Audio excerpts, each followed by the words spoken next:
Hi guys, kaya magkaroon tayo ng Filipino food. Ito. Hindi ka mabasa. Eat na ng nilagang baboy.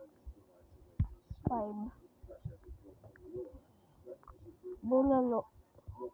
Bulalo. May mais. Extra pa sa akin may mais. Mais.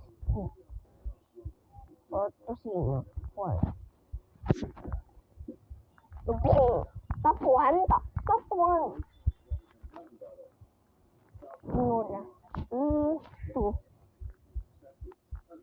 Halo-halo.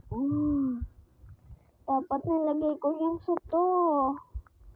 Lagay ko number 6. Well, palabok. Hindi ko din ako nakain yun. Pinubuan. Hindi ko kinakain yan.